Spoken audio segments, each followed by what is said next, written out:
नमस्कार। News with Shyam channel में आपका हार्दिक स्वागत। मित्रों, आज इस एपिसोड में हम कुछ पर्सनल और साझा घटनाओं से जुड़ी हुई बातें, पर्सनल लाइफ से जुड़ी हुई बातें आप लोगों के बीच चर्चा और शेयर करेंगे। आप सभी जुड़ने वालों को धन्यवाद। मुंशी प्रेमचंद जी की कहानी बड़े घर की बेटी को हमने आपने सभी ने पढ़ा होगा, लेकिन आज दोपहर में खाना खाते वक्त मैंने वो टॉपिक और शीर्षक चेंज कर दिया, बड़े लोगों का भोजन। तो इसमें हमको एक वाकया याद पड़ रहा है जो कि आपके साथ हम साझा करेंगे, और मेरा मन माना नहीं, अंततः यही निर्णय लिए कि नहीं, चैनल के माध्यम से उस वाकया का भी हम जिक्र करेंगे और हमारे सभी चाहने वालों के बीच शेयर करेंगे। तो खाना खाते वक्त मुझे कुछ अटपटा सा लगा, मनयुक्त भोजन नहीं था, थोड़ा सा, लेकिन फिर मैंने अपने गुस्से को काबू में किया, क्योंकि मुझे उसी वक्त एक घटना याद आ गई, और उसी घटना को याद करते हुए मैंने ये शीर्षक दिया आज के इस चैनल के माध्यम से कि बड़े लोगों का भोजन। मित्रों,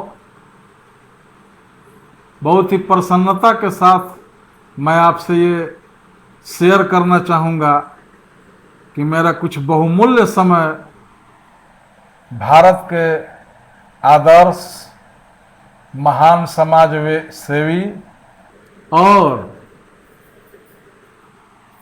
बहुत बड़े बड़े कार्यों को अंजाम देने वाले, जिससे पूरा इंडिया का सिर ऊंचा उठा है, माननीय स्वर्गीय रामविलास पासवान जी के माध्यम से। मित्रों, 96-97 का दशक था।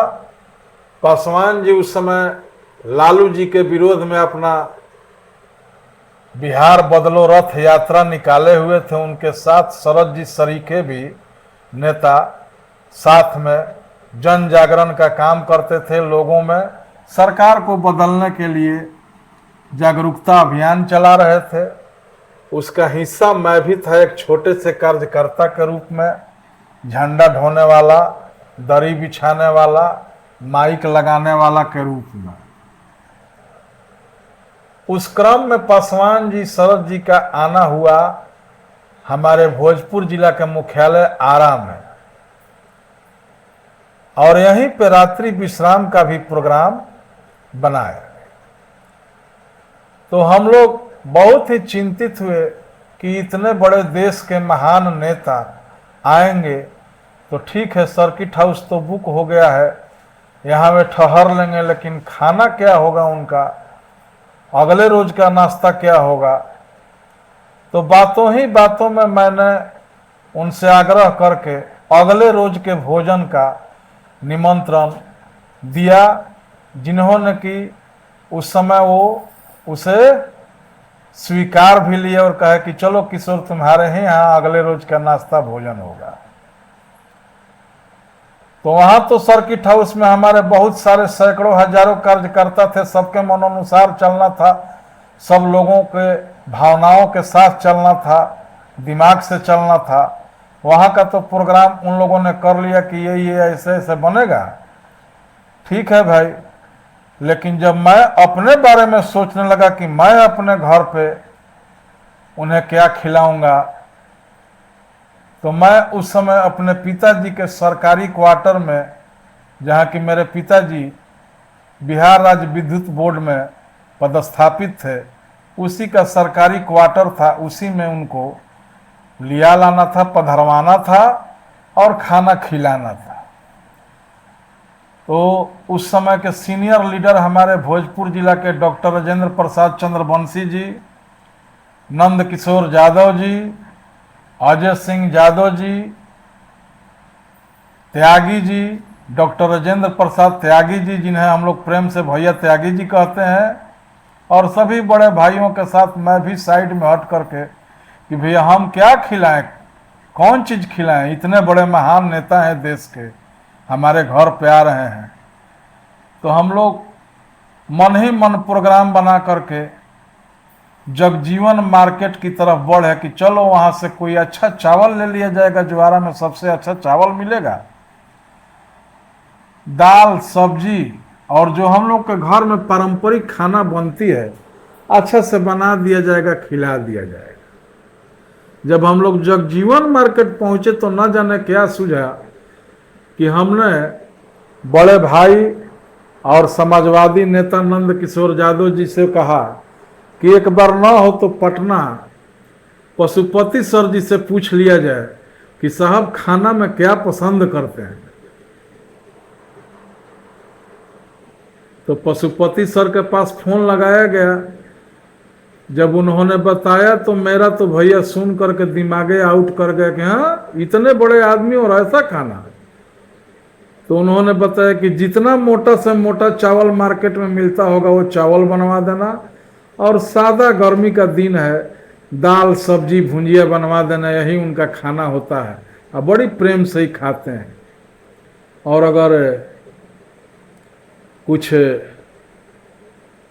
दूसरा भोजन जिसे कि हम मांसाहार के रूप में लेते हैं तो सुबह सुबह इसे पसंद नहीं करते हैं, शाम में खाते हैं। हमारा तो तलवा ही घिसक गया सुन करके कि मोटा से मोटा चावल, कहीं मजाक तो नहीं कर रहे हैं। लेकिन साहब मैंने वही बनवाया और बहुत ही चाव से खाए। खाने के बाद अगला उनका जो प्रोग्राम था वो सहार में था, रथ से जाना था। सच्चाई ये थी कि हम कभी उसके पहले सहार नहीं गए थे, एक बारी तक गए थे, सहार बाई रोड हम नहीं गए थे। तो रथ में माननीय स्वर्गीय पासवान जी, फैयाज भागलपुरी बिहार के वित्त मंत्री थे, जिन्होंने कि फर्स्ट रिजाइन दिया था वित्त मंत्री पद से लालू जी के रिजीम में, और नरेंद्र सिंह, स्वर्गीय नरेंद्र सिंह, हम लोगों के बड़े भाई, समाजवादी नेता, लालू जी नीतीश जी सबके साथ काम करने वाले नरेंद्र सिंह जी, स्वर्गीय नरेंद्र सिंह जी। रह करके 5-10 किलोमीटर के बाद पासवान जी पूछते थे कि अभी और कितना दूर है सहार, तो हम अंदाजे पर बोल देते थे कि सर जी और 4 किलोमीटर, और रोड यही था कि रथ उसमें ऐसे ही चल रहा था, ड्राइवर धीरे धीरे किसी भी प्रकार से रथ को बढ़ा रहा था। किसी भी प्रकार से एन केन प्रकार पिनिकते हुए गुस्साते हुए पासवान जी का रथ और कारवां सहार पहुंचा। वहां पे एक हमारे कार्यकर्ता विनय पासवान जी थे, जो कि उस समय दलित सेना के अध्यक्ष थे। उन्होंने बड़ी अच्छा खाने पीने की व्यवस्था कर रखी थी, बैंड बाजों के साथ उनका स्वागत करने की तैयारी कर रखी थी। लेकिन समय अभाव में पासवान जी उनके यहाँ खाना नहीं खा पाए, और भूखे पेट मेरे यहाँ से जो उन्होंने खाना खाया था उसी पर पानी पीते पीते कैसे हूँ 3:30 बजे के करीब, 10 बजे का निकला रोड खराब होने के कारण 3:30 बजे सहार हम लोग सभा स्थल पर पहुंचे। वहां पर एक दिनेश्वर राम जी थे, बहुत बड़े महान हमारे जिले के समाजवादी नेता स्वर्गीय दिनेश्वर राम जी। उन्होंने उनको पानी पीने के लिए बिहारी मिल पर आज भी बेचाता है वो मिठाई। हमको कहने में कोई ये दिक्कत नहीं है, जिसे हम लोग खीरमोहन के नाम से जानते हैं, पूरा चीनी की चाशनी में डूबा रहता है, खाने में स्वादिष्ट देता है अगर अच्छी प्रकार से बनाई जाए छेना और खोआ के साथ तब। लेकिन छोटे छोटे मार्केटों में, छोटे छोटे जगहों पर आटा मैदा का प्रयोग करके उस मिठाई को बदरूप कर देते हैं लोग, ये मेरी शिकायत भी है। वही मिठाई उनको नाश्ते में दिया गया। पासवान साहब अनमने ढंग से उस मिठाई को एक बार छुए, उसके बाद प्लेट में रख दिए और दिनेश्वर जी पर मन ही मन क्रोधित हो गए कि क्या दिनेश्वर रानी, आपको और कुछ नहीं मिला था? मिश्रिये का टुकड़ा ले आकर रख देती, कहाँ से चीनी का ढेला ले आकर रख दिए? तो समझे में नहीं आ रहा कि मिठाई है कि मैं सारा दांत उत में सट गया। थोड़ा सा प्यार भरा गुस्सा उन पर निकाले। उसके बाद में काफिला बढ़ा आगे और हम लोग 7:30 पौने 8 के करीब में फिजिक्स प्रोफेसर स्वर्गीय नवल किशोर सिंह जी, जिनके पिताजी शायद बीडी सिंह आरा में बड़ी अच्छे पदाधिकारी के रूप में जाने जाते थे, उनके ससुराल में पहुंचे। वहाँ पे उन्होंने मछली रोटी सलाद की व्यवस्था कर रखी थी। हमने अपने आँखों से देखा और बहुत खुशी हुआ और इस बात को हम शेयर भी करते हैं सभी मित्रों के साथ। आज अपने चैनल पर भी शेयर कर रहे हैं। जितने भी हमसे जुड़े हुए हमारे प्रेमी हैं, चैनल को लाइक करने वाले हैं, मन नहीं माना आप लोग के साथ भी शेयर कर दे रहा हूँ। मछली 1.25 केजी या 1.5 केजी के अंदाज में एक बड़े से पात्र में ले आकर के वो टेबल पर रखे, रोटी भी रखे, सलाद भी रखे, पानी भी रखा गया। उस टेबल पर उनके साथ फयाज भागलपुरी साहब और स्वर्गीय नरेंद्र भैया 3 आदमी बैठे थे। हम लोग साइड में खड़ा थे। हमने क्या देखा कि जैसे ही मछली आई, मित्रों, उन्होंने उस मछली के पात्र को उठाया और जे मछली खाना शुरू किया तो स्वर्गीय नरेंद्र भैया और फयाज भागलपुरी साहब ताकते रह गए। एक भी पीस उन लोगों को उस पात्र से नहीं मिला और सारा मछली, हमको तो लगा कि उनका प्रैक्टिस इतना तगड़ा था मछली खाने में स्वर्गीय पासवान साहब का कि हम उनकी दाद देते हैं। एक बार में न जाने कैसे मछली के मुंह को पकड़ते थे और खींचते थे, सीधे कांटा बाहर और मछली अंदर।